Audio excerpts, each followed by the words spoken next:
저희 다 같이 묵도하심으로 4월 20일 화요일 새벽 기도회 시작합니다.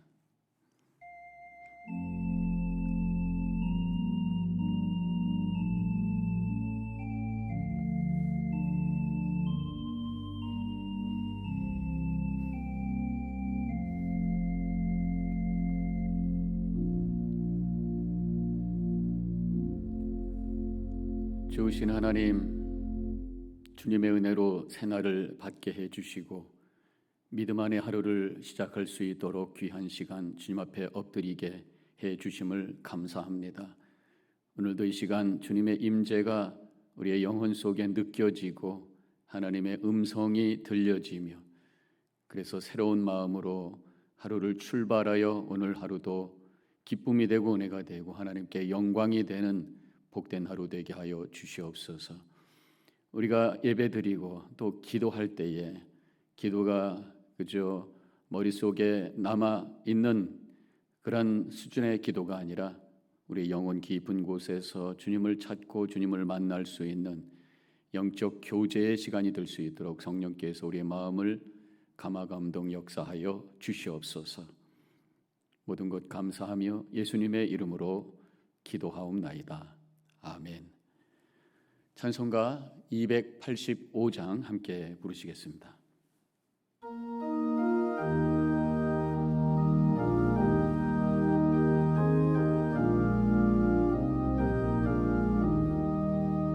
주의 말씀 받은 그날 참 기쁘고 복되도다. 이 기쁜 마음 못 이겨서 온 세상에 전하노라. 기쁜 날 기쁜 날 주 나의 죄 다 씻은 날 늘 깨어서 기도하고 늘 기쁘게 살아가리. 기쁜 날 기쁜 날 주 나의 죄 다 씻은 날 이 좋은 날 내 천한 몸 새 사람이 되었으니 이 몸과 마음 다 바쳐서 영광의 주를 섬기리. 기쁜 날 기쁜 날 주 나의 죄 다 씻은 날 늘 깨어서 기도하고 늘 기쁘게 살아가리. 기쁜 날 기쁜 날 주 나의 죄 다 씻은 날 새 사람 된 그날부터 평안한 마음 늘 있어서 이 복된 말 전하는 일 나의 본분 삼았도다.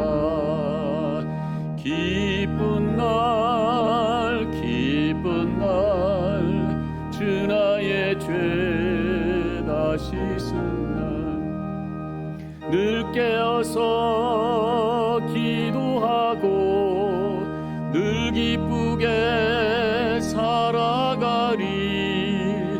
기쁜 날 기쁜 날 주 나의 죄 다 씻은 날.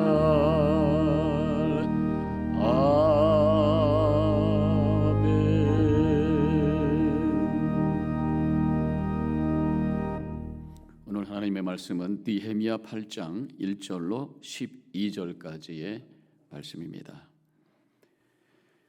이스라엘 자손이 자기들의 성읍에 거주하였더니 일곱째 달에 이르러 모든 백성이 일제히 수문 앞 광장에 모여 학사 에스라에게 여호와께서 이스라엘에게 명령하신 모세의 율법책을 가져오기를 청하매 일곱째 달 초하루에 제사장 에스라가 율법책을 가지고 회중 앞 곧 남자와 여자나 알아들을 만한 모든 사람 앞에 이르러 수문앗 광장에서 새벽부터 정오까지 남자나 여자나 알아들을 만한 모든 사람 앞에서 읽음에 뭇 백성이 그 율법책에 귀를 기울였는데 그때에 학사 에스라가 특별히 지은 나무 강단에 서고 그의 곁 오른쪽에 선자는 mat디랴와 스마와 아나야와 우리야와 힐기야와 마세야요 그의 왼쪽에 선자는 부다야와 미사엘과 말기야와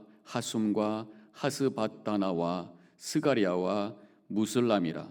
에스라가 모든 백성 위에 서서 그들 목전에 책을 펴니 책을 펼 때 모든 백성이 일어서니라.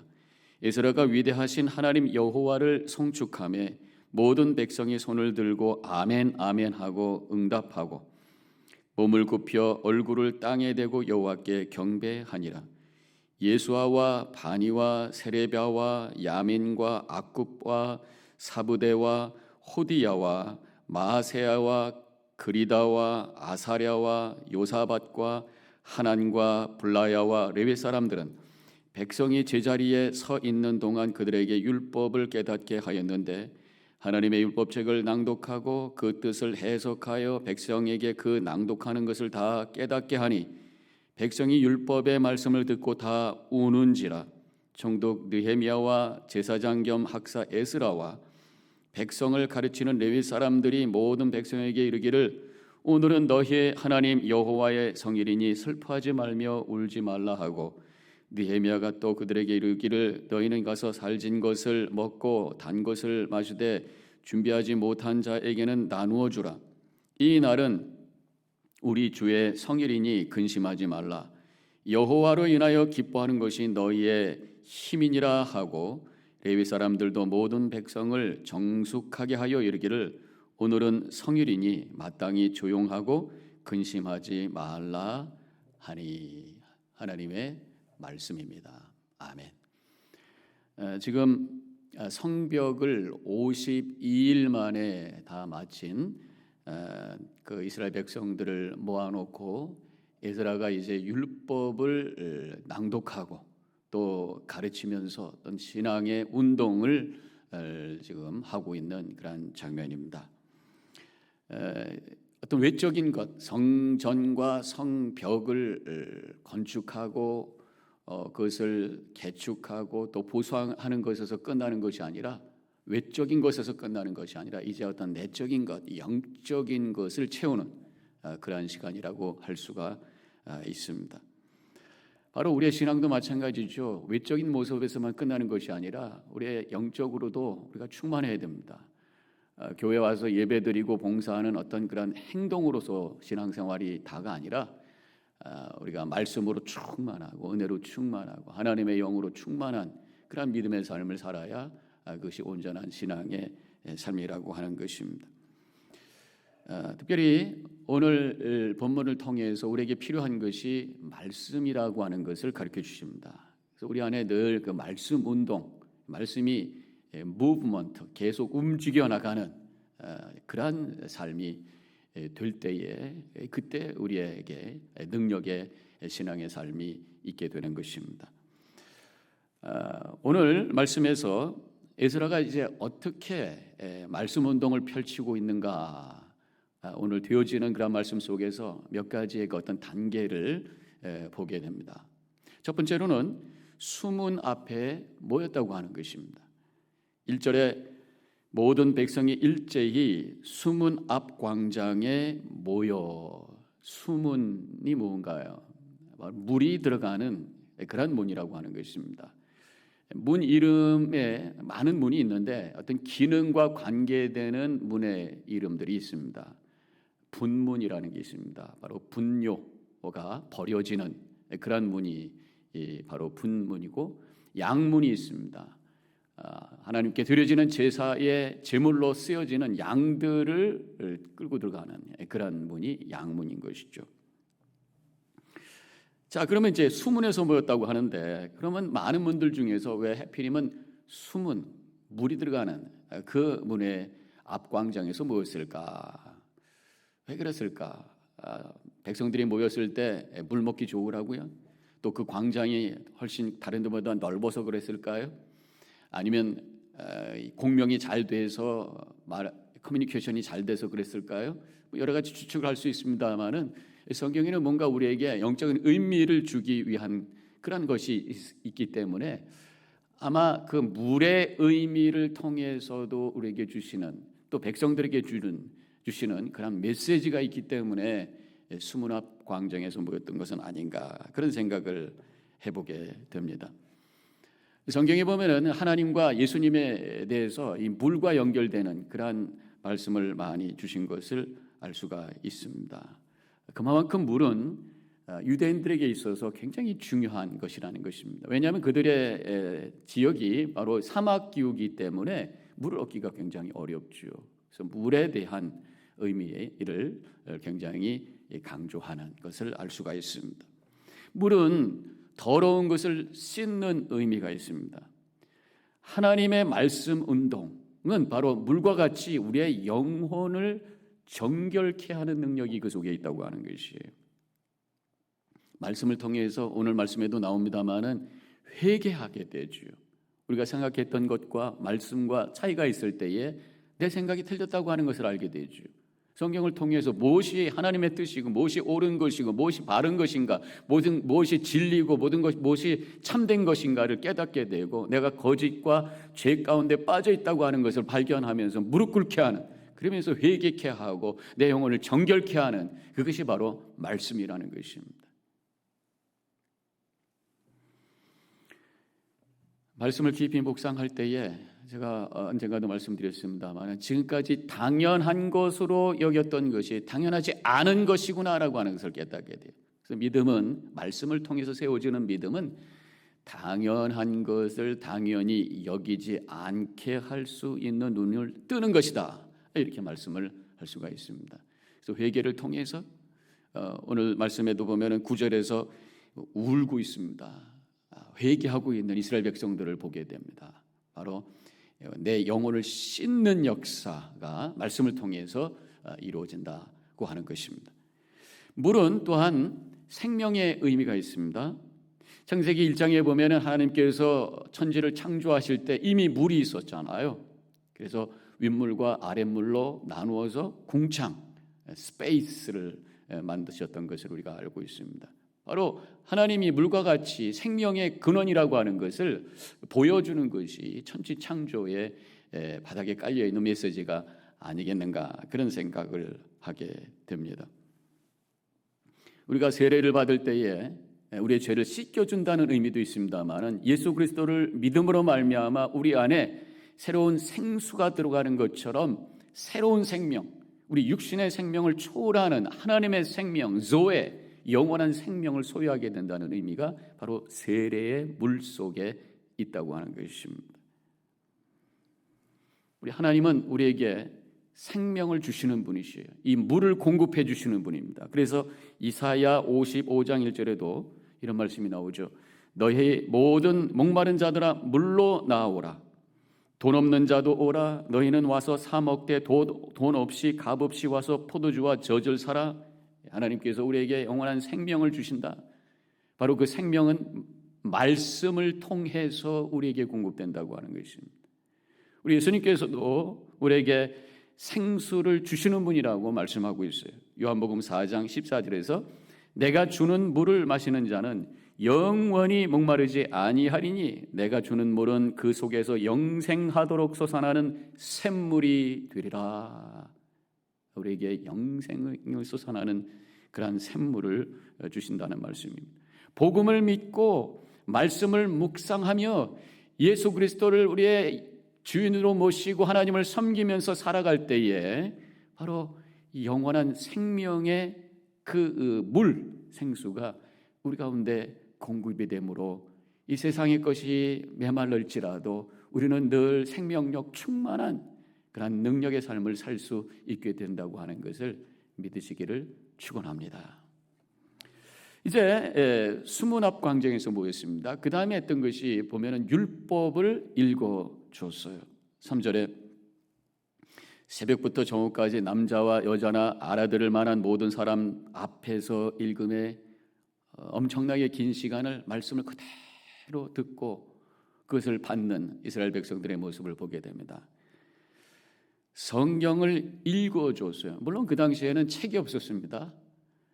그리고 뭐 읽을 수 있는 능력들도 별로 없었겠죠. 읽어서 그래서 들려준 것입니다. 음성으로 들은 것입니다. 믿음은 들음에서 난다고 했어요. 하나님의 말씀을 들을 때에 그때에 우리의 믿음이 더욱 깊어지고 또 세워지게 되는 것입니다. 읽는 것 대신에 들었다라고 하는 것이 어떻게 보면은 듣는 것이 말씀을 듣는 것이 오히려 더 하나님의 음성을 들을 수 있고 영적으로 더 집중할 수 있는 것이 아닌가 그런 생각을 해보게 됩니다. 성경을 읽다 보면은 우리가 하나의 책으로 또 대할 수가 있어요. 그러다 보면은 우리의 생각이 더 이렇게 산만해질 수 있는 것이 아닌가 이런 생각을 해보게 됩니다. 그런데 누군가가 존경할 영적 권위가 있는 분이 영성이 깊은 분이 나와서 하나님의 말씀을 읽어주고 그저 우리의 귀를 쫑긋 세워서 그 말씀에만 몰두할 때에 오히려 그때 하나님의 음성이 들려지고 더 큰 은혜와 감동이 있지 않겠는가 그런 생각을 해보게 돼요. 렉시오 디비나라고 하는 게 있습니다. 그 라틴어인데 영어로 바꾸면 Holy Reading, 거룩한 독서라고 번역을 할 수가 있어요. 그 옛날 수도원에서 이런 그 성경을 읽는 것을 거룩한 독서라고 그렇게 이름을 붙인 거죠. 물론 성경을 글자로 읽는 것도 있지만 때로는 듣는 것을 통해서도 거룩한 독서에 임하기도 했다는 말씀입니다. 어떤 면에서 보면은요, 듣는 것을 통해서 더 거룩한 독서가 되지 않겠는가, 하나님의 음성이 더 우리에게 깊어지지 않겠는가 그런 생각을 합니다. 요즘에 유튜브에 보면은 읽어주는 성경들이 많이 있습니다. 또 드라마 바이블 같은 경우는 아주 입체적으로 읽어주고 있습니다. 성경을 피고 그것을 함께 들으면서 성경을 읽다 보면은 더 집중되고 더 깊은 은혜가 있게 되는 것을 경험하게 됩니다. 또 연세들이 이렇게 들어가면서 이렇게 읽기가 좀 힘들어지잖아요. 가물가물해지고 오래 읽다 보면은 그러면 들으면서 집중하게 될 때에 하나님의 음성이 들려지게 되고 더 큰 은혜가 있게 되는 것입니다. 자, 이렇게 율법을 들려줘요. 그때 사람들이 일어났습니다. 5절에 보면은 에스라가 모든 백성 위에 서서 그들 목전에 책을 펴니 책을 펼 때에 모든 백성이 일어서니라. 그 말씀에 대해서 경의를 표하고 있는 거예요. 들려주고 있는 그 말씀의 영적 권위를 인정하면서 그러면서 마음의 문을 열고 그 말씀을 받고 있는 장면입니다. 하나님의 말씀의 권위를 내가 인정하면 인정할수록 더 은혜가 되고요. 더 우리의 삶을 바꿀 수 있는 능력으로 그 말씀을 체험하게 됩니다. 요즘 성경학자들은요, 성경을 고전 문학을 대하는 방법으로 성경을 분석하는 그런 분들이 있어요. 소위 뭐 편집사 비평, 양식사 비평 이런 단어를 쓰고 있는데요.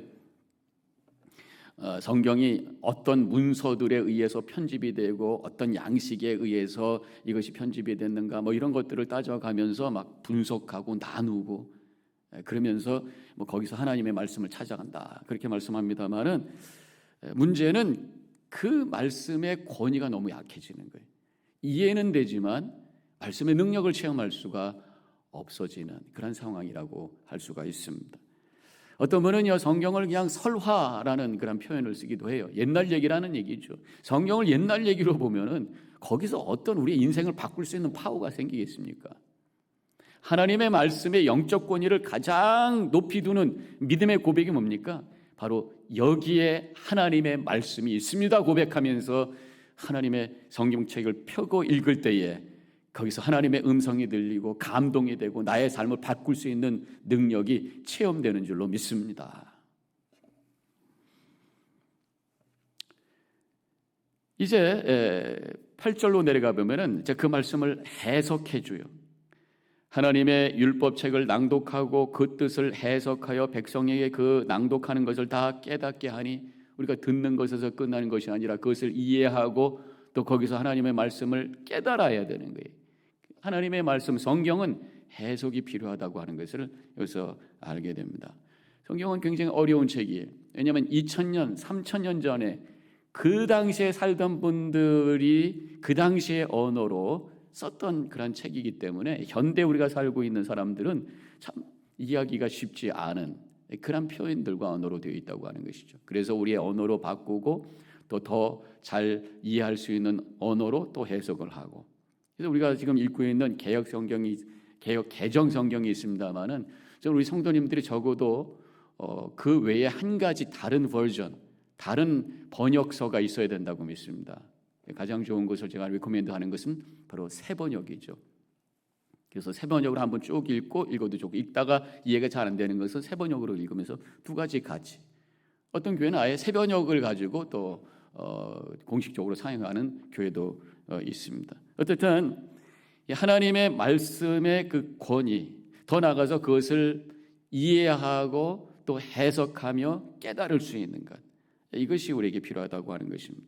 성경 말씀은요, 옛날 말씀이 아니라 지금 우리에게 주시는 살아있는 하나님의 말씀이에요. 그래서 나의 삶을 펼치고 우리의 상황에서 하나님께서 무슨 말씀을 주시는지 그 의미를 찾아가는 과정이 필요해요. 이것이 바로 신학이라고 해요. 신학, theology.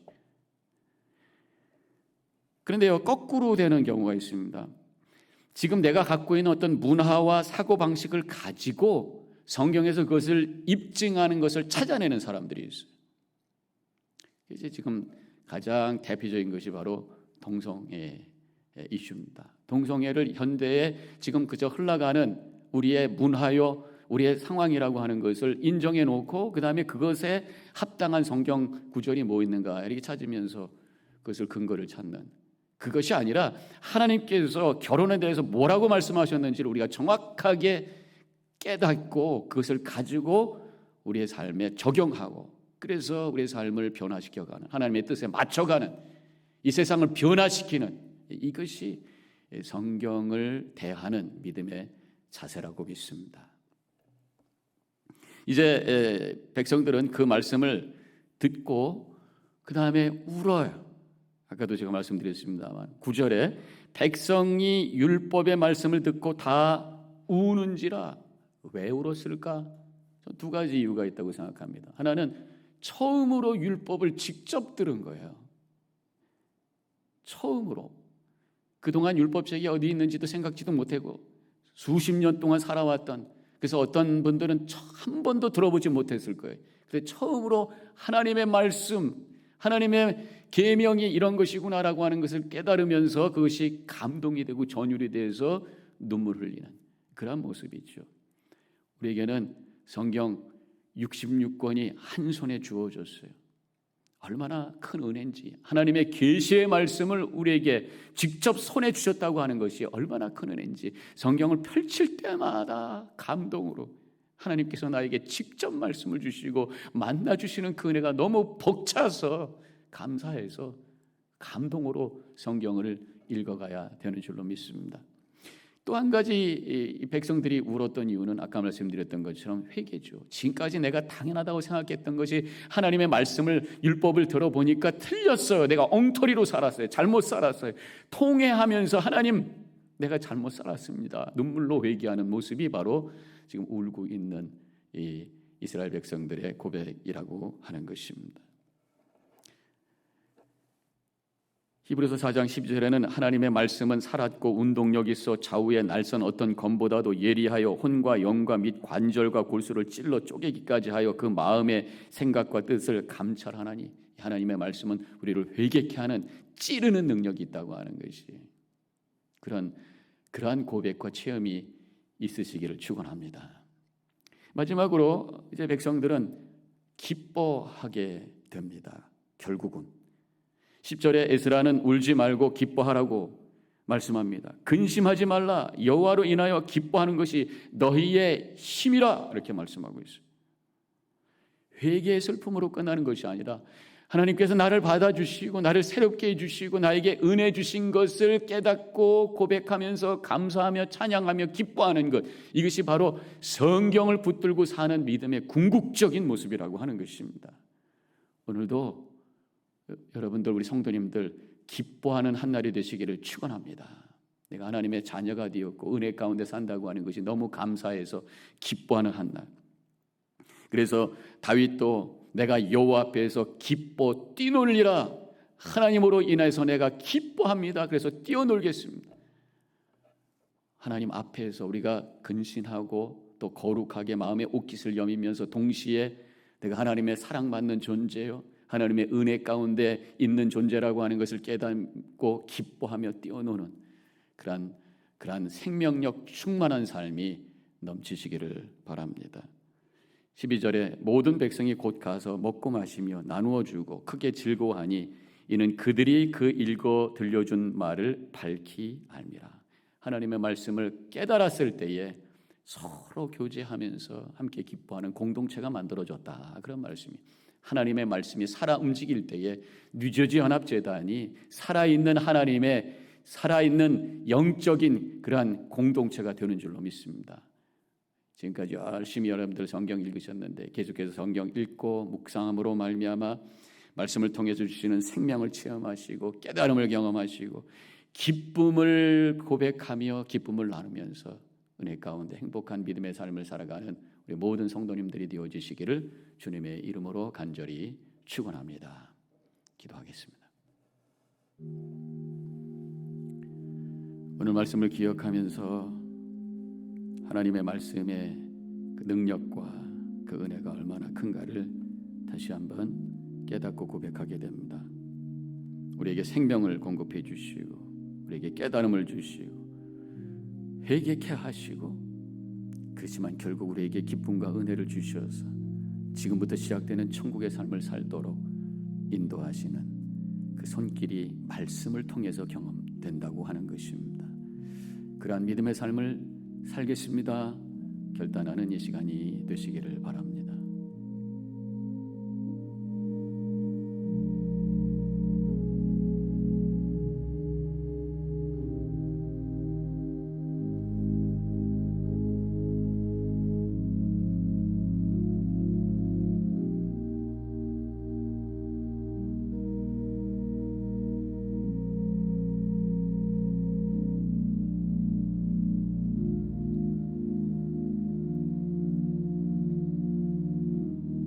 하나님 감사합니다.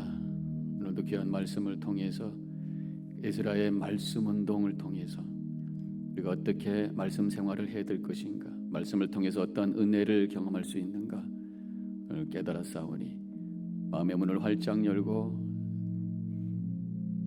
말씀을 통해 주시는 생수와 그 은혜를 경험하며 능력을 경험하며 승리의 삶을 살아가는 우리 모든 성도님들 되어지게 하여 주시옵소서. 이제는 우리 주 예수 그리스도의 은혜와 하나님 아버지의 극진하신 그 사랑과 성령의 감화감동 교통하심이 결단하고 나아가는 이 자리에 있는 모든 성도님들 머리 위에 지금부터 영원히 함께 하시기를 간절히 축원하옵나이다. 아멘.